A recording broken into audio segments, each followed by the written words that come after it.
fourth part of the reading story series, and we are continuing reading the story called Sirin Berries about an 8-year-old girl, Lucy. In the third part of the story, Lucy, with her new friend Gratch, went through the stone graves. It's the scary place where all your fears becomes true. And Lucy and Grach were separated, and all those statues that were just stone monolith started to talk to Lucy, and they were threatening her. So the little girl is scared and she doesn't know who can help her. Let's continue reading about Lucy, and we'll find out how she is getting out of that situation. So,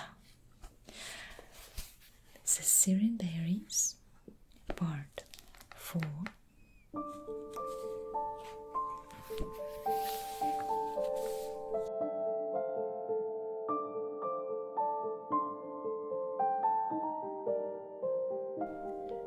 The girl turned and ran but didn't get far. Another awakened statue blocked her path. "Running already?" its voice thundered. "What a coward!" Stone grated from all sides. The awakened statues were converging from across the field. Swaying heavily, they closed in around Lucy, forming a tightening ring. "What a wild little girl! Weakling!" they chanted, their laughter echoing ominously. "It's true," Lucy thought. "I'm a coward and a weakling. I'm good for nothing. I couldn't even protect my mama." "Like mother, like daughter," the statues murmured. "Her mother's a miserable cripple." Yeah, the statues agreed. "The woman from the market cursed her. Now her mama's a helpless beggar. And it's all this worthless girl's fault." Yeah, it's all your fault. "You'll always be guilty." Lucy felt overwhelmed with sorrow. It really is my fault. If I hadn't been such a coward, if I hadn't shut my eyes in fear back at the market, I wouldn't have tripped over Cherny's cane, and then I wouldn't have to save Mama. "I need to get to the forest," Lucy sobbed. You have to let me through." In response, the statues burst into laughter. It rippled across the field like waves on water. Every single statue laughed, grinding and crackling with their stone bodies. "This little brat is telling us what to do," said one of the statues. "You trespassed on our land. You didn't respect our rules. You came here full of fear, pathetic soul. That you are. What should we do with her?" "Let's turn her to stone." "No, she doesn't deserve to be one of us." "Let's curse her with a deadly disease and send her back to her crippled mother." "How inventive. Let's make it contagious too, so no one will ever want to go near her." "And the little one will be forever alone." The statues drew closer, tightening the ring around Lucy, forming an impenetrable fortress. "No," Lucy repeated, spinning in place. "Nothing is real except my fears. These are just my fears. I have to fight them. I have to fight my fears." But how could she fight fears that lived inside her, that had taken over her body and mind? The statues moved in, looming over her tiny body. Lucy felt hopeless. Weakness spread through her limbs. Her legs' muscles trembled, and suddenly her knees swelled up, turning into two plum-colored lumps. Unable to stand, Lucy collapsed. "Nothing is real except my fears," she repeated. "Nothing is real except my fears." But those were just words. Even in her darkest, most realistic nightmares, Lucy had never been so close to death. A few of the stone monsters stepped forward, forming a second ring around the girl, so close she could reach out and touch them. In unison, the statues chanted, "Deadly disease." With those words, they all began to open their mouths, slowly, and so wide that at some point their gaping jaws consumed their entire faces and heads, leaving only black holes from which fountains burst. Like volcanoes awakened after a long sleep, they spewed thick, dark green sludge from their mouths. When it hit the ground, the substance instantly scorched the grass, leaving behind only ash-gray skeleton of dried veins, and then it burned through the earth, leaving a dead, hollow crater.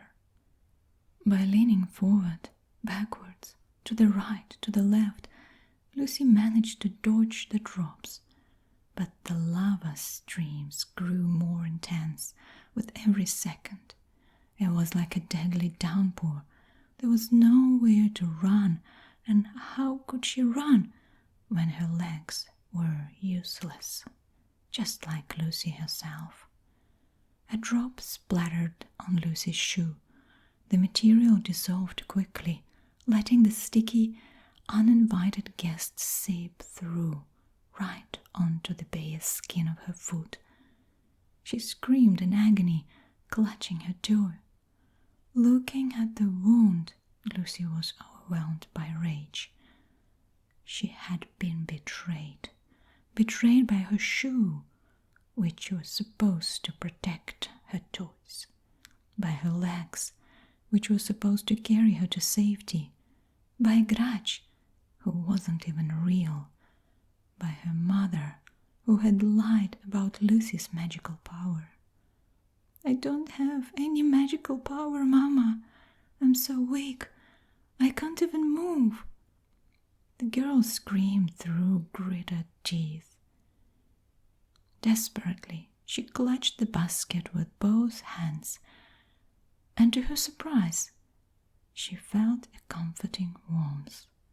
"Mama," she whispered, and gripped the basket handle tighter. Something stirred under her palms. The willow branches of the basket began to wriggle like living things. Lucy flinched. Just a second ago the branches had been as thin as a children's pinky. Now they were thick, like well-fed snakes. Lucy screamed and dropped the basket. It flipped upside down and started to grow, becoming wider and deeper. A drop fell on the basket. The willow branches sizzled and charred, but didn't let the deadly sludge through. Lucy bent down and crawled under the basket, hiding beneath it like under an umbrella. Above her, everything hissed and crackled. The stone giants were trying to burn through her shelter.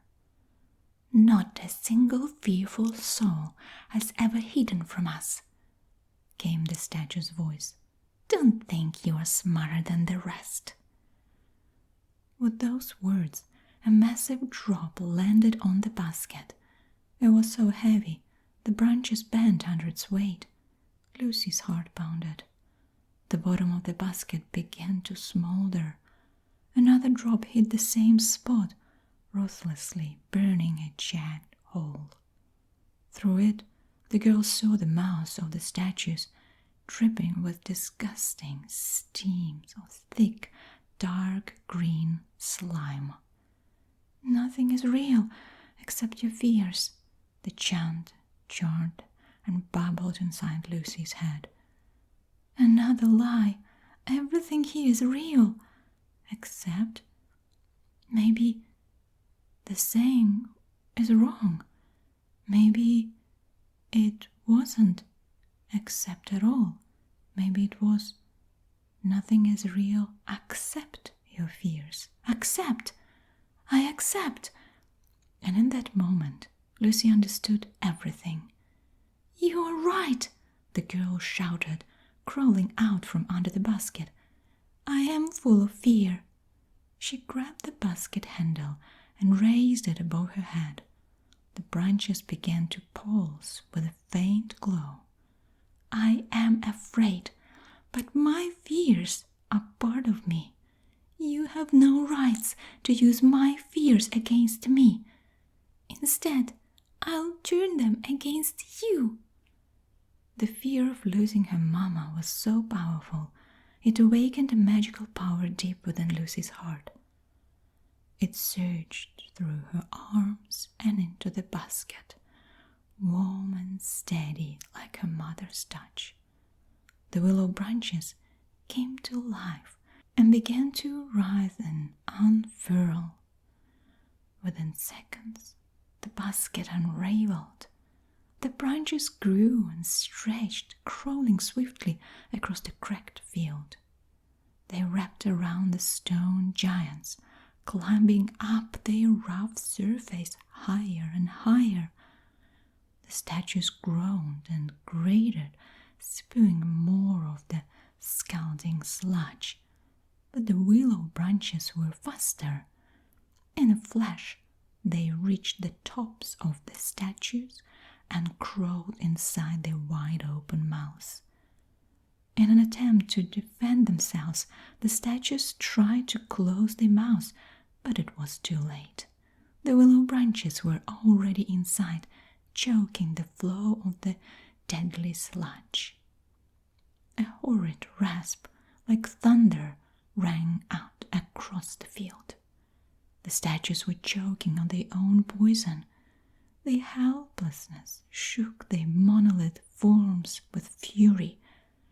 Under the strain, the statues began to crack, and suddenly, with deafening booms, the once imposing forms of the statues started to explode, one after another, tearing the willow branches to shreds.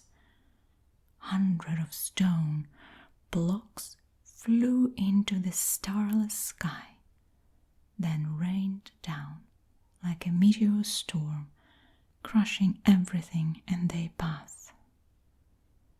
Lucy curled up. The basket could no longer protect her. Shards of willow branches fell around her, motionless and lifeless. She raised her head and watched as the heavy stone blocks hurled towards her. She covered her head with her arms and shut her eyes. "Will it hurt? Or will I die before I feel anything?"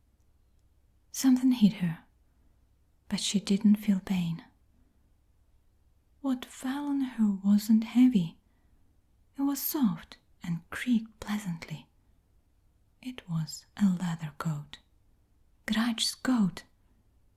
Like a magic shield, it wrapped around the girl, protecting her from the falling stones. The boulders pounded against the cloak, stretching it in a desperate attempt to tear the leather and break through. But time after time they failed, and soon not a single stone remained in the sky. When Lucy opened her eyes, everything was quiet again. The first thing she did was check her legs. They looked as they should. They moved as they should. She crawled out from under the heap of stone and looked around. The statues were gone. The sky was full of stars. She brushed the dirt and dust from her hands and looked at Gratch. "Lucy," he said, lifting his head, "are you okay?" The girl kept looking at him, saying nothing. "Lucy." "Don't talk to me," she snapped, turning, and began to walk away. Gratch stood up. The shards of statues clattered as they slid from his coat. "Did you get hit on the head or something?" he asked, catching up to her. "I get that you are in shock, but could you at least be a little polite? For what it's worth, I have just saved your life." "Oh, really?" "Yeah." "No, you didn't save me," she said, stopping and looking straight at him. "Because you are not real, Gratch." Tears rolled down her cheek. "You are an illusion." She ran up to him and showed him. "Go away."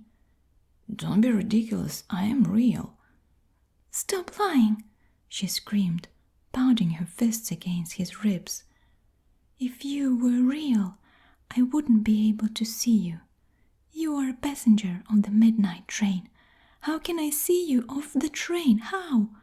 She shouted and pushed him even harder. Gratch grabbed her and held her tight. "How?" Lucy screamed into his coat. "I don't know," Gratch shouted back. Then quieter, he added, "Something happened when I jumped with you.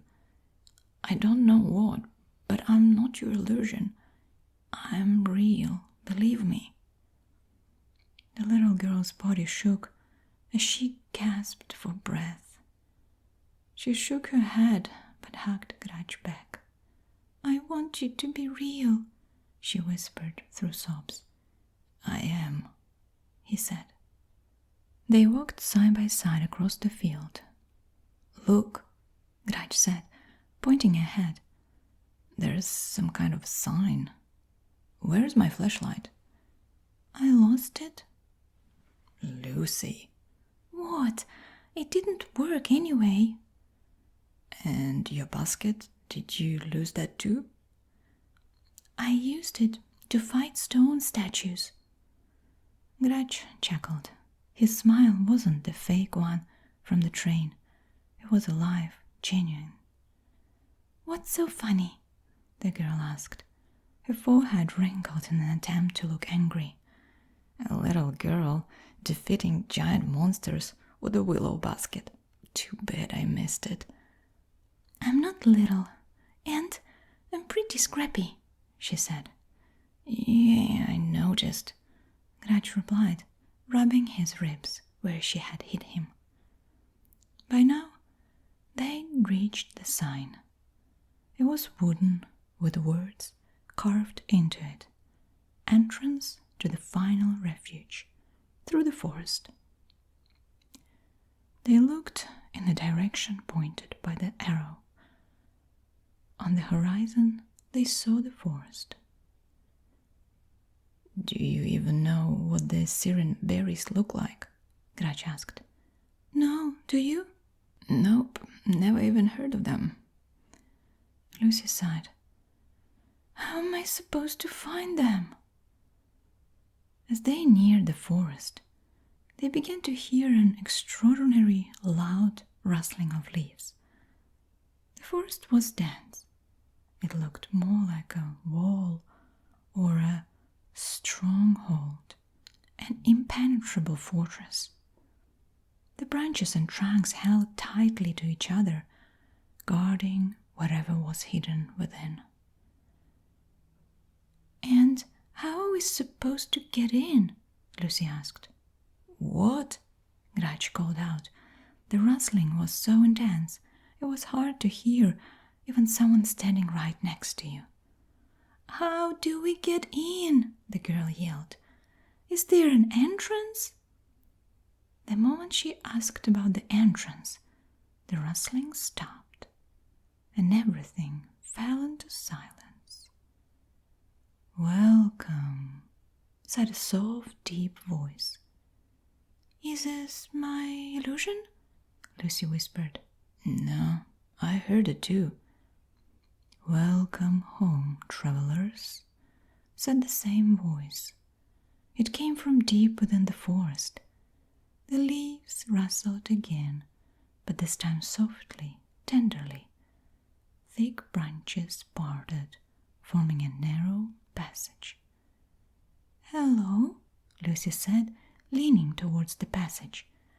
"I've come for Sirin Berries." "Welcome, welcome home," the voice said again, now like the whistling of the wind. The branches parted further, forming a tunnel ahead. Lucy took Gratch's hand and stepped forward, but Gratch stayed in place.